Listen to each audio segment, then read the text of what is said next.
अस्सलाम वालेकुम my YouTube family, कैसे आप सब। उम्मीद करती हूँ सब खैरियत से होंगे, खुद भी खुश रह रहे होंगे और दूसरों को भी खुश रख रहे होंगे। As you are watching AlBaik was the first meal मक्का। आज की व्लॉग के अंदर मैं आपको दिखा रही हूँ कि हमने मक्का के अंदर आफ्टर उम्रा हमने फर्स्ट डे जो था वो कैसे स्पेंड किया। तो सबसे पहले हम फजर की अजान सुनते हैं।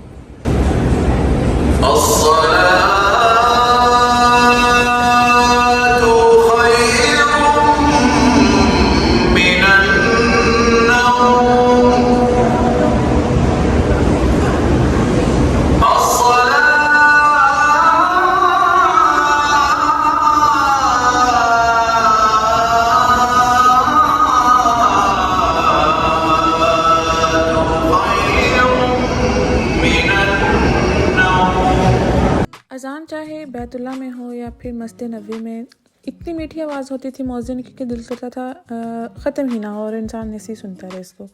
उम्रा के दौरान आपकी इतनी अच्छी रूटीन सेट हो जाती है कि आप सुबह उठें और बैतुल्ला शरीफ जाएं और तहज्जुद अदा करें, दैन उसके बाद फजर अदा करें।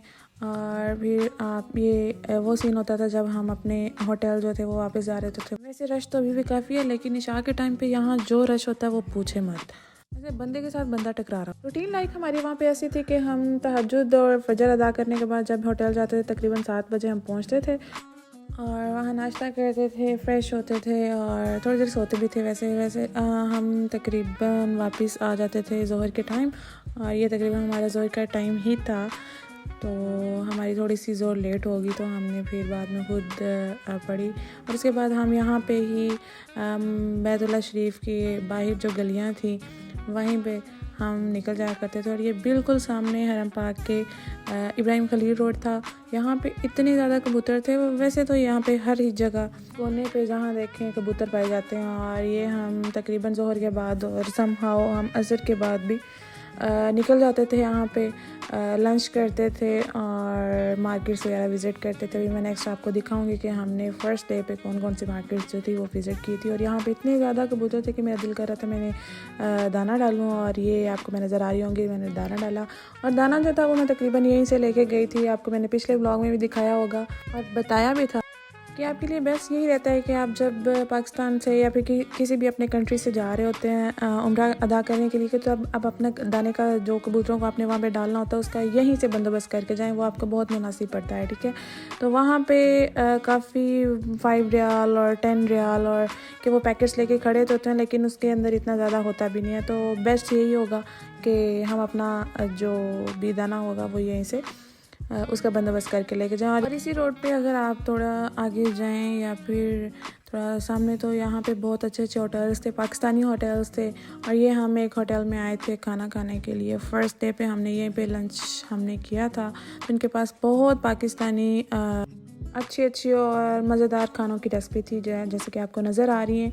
बिरयानी इनकी बहुत अच्छी थी, हमने नेक्स्ट डे में ट्राई की थी, लेकिन आज हमने फर्स्ट डे पे हमने सब्ज़ी को ही तरजीह दी थी क्योंकि वी वांट सम देसी फूड इन देसी स्टाइल। तो मैंने यहाँ पे सऊदीया के अंदर एक चीज़ नोट की थी कि आप कहीं पे भी खाने जा रहे हैं तो खाना खाने के लिए जो टेबल होता है उसके ऊपर ये मोम जो होता है प्लास्टिक का वो बिछाते थे लाजमी, और वो हर टेबल पे नीचे पहले पानी का थोड़ा सा शॉवर करते थे और दैन ऊपर मोम जो था उसको बिछा देते थे। दैन हमने ये एक सुपर मार्केट जो थी बिल्कुल वहाँ क्लॉक टावर के अंदर ही थी, बल्कि that was I remember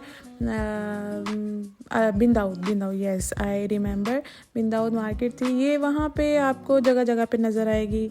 like आप चाहे आप मदीना में आए या चाहे आप मक्का में आए, तो आपको हरम पाक के सामने वाली गलियों के अंदर ये काफ़ी नज़र, और इसके अंदर आप एंटर हो जाएं तो आपको ए टू ज़ी खाने की, पहनने की, ओढ़ने की हर चीज़ आपको एक ही जगह पे मिल जाएगी। आप लाइक किसी भी साइड से एंटर होंगे तो आप हमेशा किसी दूसरी तीसरी जगह से जाके आप जो है वो आपका एग्जिट होगा। अगर आप इसका विजिट करने जाएं तो इसमें ख़त्म तो होना ही नहीं है ना, लाइक आप आगे आगे जाते जाए ख़त्म होती नहीं है। इसका अपस्टेयर्स 2-3 इसके मोस्टली जो भी हमने विज़िट की थी उनके 2-3 फ्लोर्स थे, बेसमेंट में भी थी कुछ चीज़ें, तो काफ़ी ज़्यादा ये फैली हुई थी। और मोस्टली लोग यहाँ पे जो भी उन्होंने ग्रॉसरी वगैरह करनी हो तो वो ये बिन दाऊद को ही तरजीह देते थे। अगर बात की जाए इसकी कॉस्ट, तो ये काफ़ी कॉस्टली भी थी, क्योंकि ये ऐसे पैकेट्स बने होते थे और इसके ऊपर नॉर्मली जो भी आपने देखना है ना तो 10 रियाल 20 15 अबव द 10 ही आपको मिलेंगे। लेकिन वहाँ के रहने वालों के लिए ये मैं कहती हूँ बेस्ट ऑप्शन था। मैंने देखा भी था कि बहुत सारे अरबिक लोग जो थे वो वहाँ पे ग्रॉसरी काफ़ी ज़्यादा कर रहे थे। तो हम तो तकरीबन मैं जब भी जाती मैं तो यहाँ से आइसक्रीम मैंने बहुत खाई हैं। मैं तो हमेशा आइसक्रीम के स्टॉल पे या फिर योगर्ट और मिल्क और सम जूसेस ज़्यादातर मैं इन्हीं को प्रायोरिटाइज़ करती थी। काफ़ी ज़्यादा चीज़ें हमने एक्सप्लोर की और हमें काफ़ी ज़्यादा इसका आइडिया हो गया कि इसके अंदर क्या क्या है विंदाउट के अंदर। तो इसके बाद हमने यहाँ पर अपनी बाकी नमाज़ें अदा की और हरम पाक के अंदर ज़ोहर का असर का बिल के टाइम हो गया। देन हम वहाँ पे रिटर्न किए, देन मगरिब, देन इशा। हमने इशा पढ़ के हमें निकलना होता था वहाँ पे होटल के लिए। तो ये हमारा होटल था, दैट वाज अल हदाया टावर। बहुत अच्छा बेहतरीन होटल था। I hope you like my vlog and that's the end of my vlog. Hope you like it. Thanks for watching.